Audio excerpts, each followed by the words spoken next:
Hello hello ஒரு நிமிஷம் இதை கேட்டுக்கோங்க. ஒருத்தவங்க உங்களை விட்டுட்டு போனாங்கன்னா போகட்டும், விட்டுருங்க. அவங்களோட போய் கெஞ்சாதீங்க. ஏன்னா உங்களோட சுயமரியாதையை விட்டுட்டு கெஞ்சுறதுலாம் வேஸ்ட்டுங்க. எல்லா இடத்துலையும் பார்ப்பீங்க சுயமரியாதையை, ஆனால் அவங்க ஒரு ஆள்கிட்ட மட்டும் நீங்கள் பார்க்க மாட்டீங்க. அவங்ககிட்டே பாருங்கள். எதுக்கு அப்படி கெஞ்சுறீங்க? போகிறேன்றவங்களும் போட்டோம், போனால் போட்டுங்க, வேணாம்.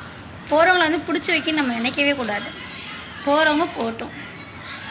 ஏன் கடவுள் எல்லாத்துக்குமே ஒன்று வச்சுருப்பாரு. இதை விட ஒரு பெஸ்ட்டாக உங்களை புரிஞ்சுக்கிற மாதிரி, எப்படி சொல்கிறது, நீங்கள் எதிர்பார்க்குற மாதிரி ஒரு அன்பு கண்டிப்பாக கிடைக்கும். போகிறது வந்து அதுக்கு அவங்களுக்கு வந்து நம்ம